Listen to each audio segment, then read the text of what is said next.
Hello everyone and welcome back to Dragalia Foundry, a fan channel where everything Dragalia Lost can be found. This video is going to contain my initial impressions and some gameplay of the Cursed Connections raid event. This is our New Year's raid event. It's the third one we've had in Dragalia Lost, but it breaks with tradition from the past two as it's no longer a story of fortune telling from Hinamoto, but rather a journey of intrigue of two rival characters, Seimei on screen now and Doman, a fellow on Myoji, and their struggle. So this has been a pretty exciting event to jump into, and I have to say, I wanted to share this from the prologue of the event. This is the moment where it just went up another level for me, where I got really hyped about this event, it really pumped me up. But this is when Seimei first appears in the Halidom, and that music hits, and he's speaking such flowery language, and he just looks so good, and now he has this circle around him. This got me very excited for this event, I have to say. Flames? Yeah. And there's some other scenes as well in Chapter 3 of the event where he's fighting against Doman, and Chapter 3 is the latest that's available right now, that also show some really beautiful portraits of him against Doman. And yeah, Seimei is just a really cool dude. Unfortunately, he also has a bit of an ego, but I do appreciate that they've greatly diversified the personality types of the different Worm Clan leaders. I think that's actually kind of cool, and this made me want to summon Seimei. I really like the cast of characters for this event. It might be, well, it's really hard to top the first New Year's event, but it might be my second favorite at this point. Not that I disliked Mitsuhide and Nobunaga, but that event was a little bit more scattered with so many different retainers. Here we have a retainer who we get for free, Kuzunoha, definitely a really cool free character to get. We also have the dragon of Seimei, Gozu Tenno, and Yoshitsune, the Rooster Worm Clan leader, and she's even the boss for the raid event, so we'll do one battle against her, and then we'll do a regular raid battle, and I want to check out Match with a Mischief Maker with y'all. But overall, really feels like a pretty complete package with this event.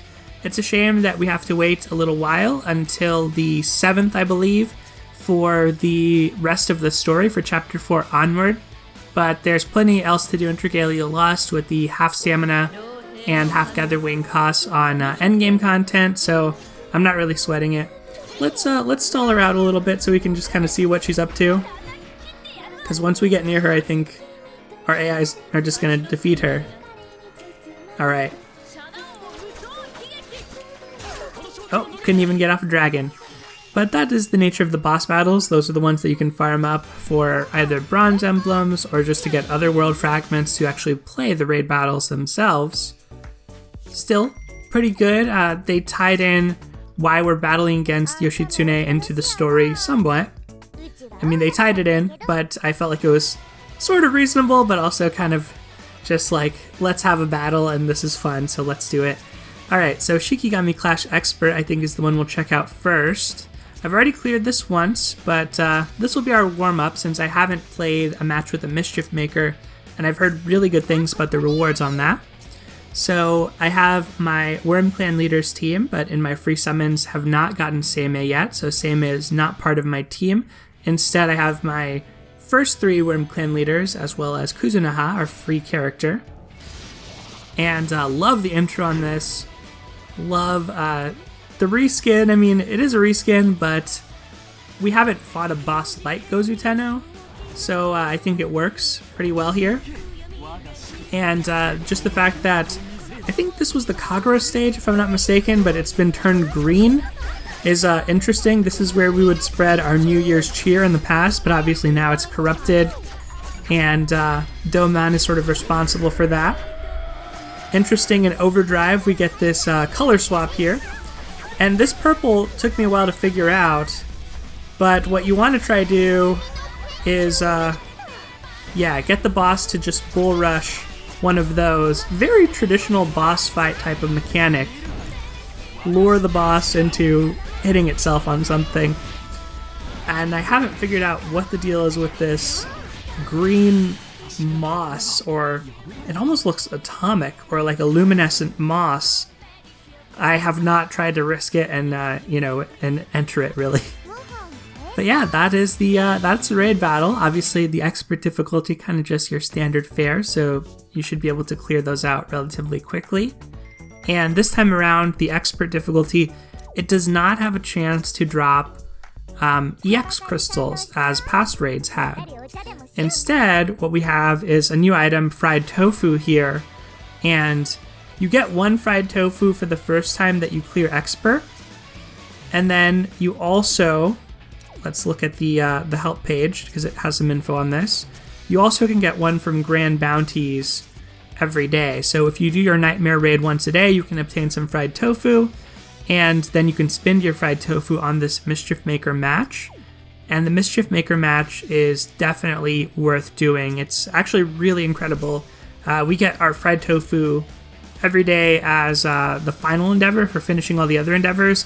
Certainly suggest you get it. It's way better than the 50,000 rupees. Like, the magnitudes by which it is better are hard to state and express because it's so much more that you get.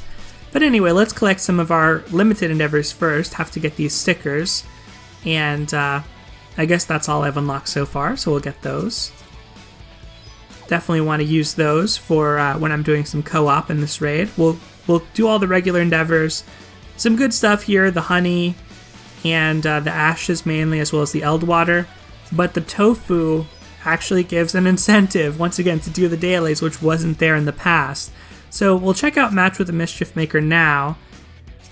The suggested might very low on this, but look at what you can get from this. And several of these drops are guaranteed, so even though you won't necessarily get some of these rare items, you, I believe, always get ashes and honey, which is already really good by itself. And look, there's a cool first clear reward as well. Oh, the artwork in that's so good. There was a new Scorch Rend Punisher worm print with this event too. I think it's called Cutie Competition or something like that. It's good to see that finally make an appearance, but it is 5-star rarity, which makes it a little difficult to slot in with everything else. So one tip on this, I think you definitely want to use these gold Fafnirs. I'm assuming this won't be too hard of a battle here, so hopefully not. The suggested might makes it seem like it's going to be really easy, like not even a real EX battle, but just a battle against Kuzunoha. So let's see how it is, and definitely use those gold Fafnirs because you can get a lot of rupees. She looks great in her boss portrait too. And that music. I really like the music for this. I see, so it's a wave battle. So we'll switch it up a little bit, throw out Nobunaga. Well, we switched it up for about 1 second. But yeah, it's basically just free stuff by doing that. So let's see what the free stuff we got was. All right. Wow. Yeah, so, okay, this is just for our first clear, but that's good. Get that taken care of and all sorted. But yeah, as you can see, with the 4 gold Fafnirs, 1.5 million rupees, that's already significantly better than the 50,000 we got for our daily endeavor in the past. Because remember, you get 1 tofu, so you can play this once with that daily endeavor. You get 1.5 million instead of 50,000. But also look at this. 10 golden honey, that's 300 stamina. 10 blessed ashes, that's 60 gather wings.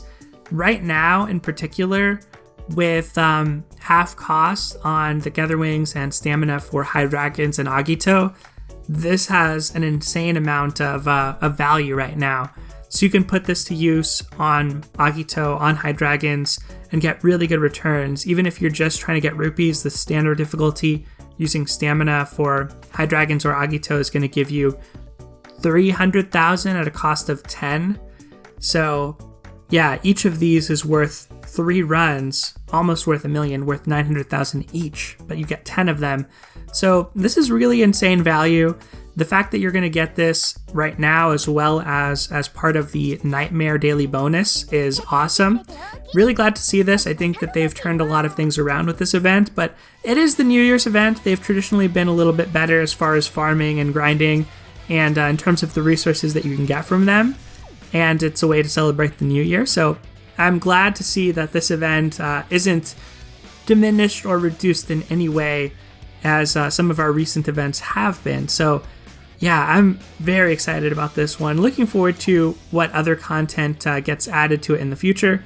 Gonna go ahead and collect everything for now. And maybe we'll do some Blaze on summoning, and that will pretty much be it for this video. So thank you as always for watching. I hope that you enjoyed this look at Curse Connections. Hopefully you've had a fun time with the event yourself and have been grinding out as much as you like everything that's available to grind up and farm right now in Dragalia Lost. It's been a crazy year in Dragalia Lost with lots of ups and downs, some really high highs like the Monster Hunter crossover, and some low lows as well with split banners and some of the Wormite reduction as well. But I would say overall this has been a great year for Dragalia. Really excited to see what's coming up in 2021. And of course, just want to wish you all a happy new year. So everyone, thank you as always for watching for the last time in 2020. Have a great new year, take care, and I'll see you next time.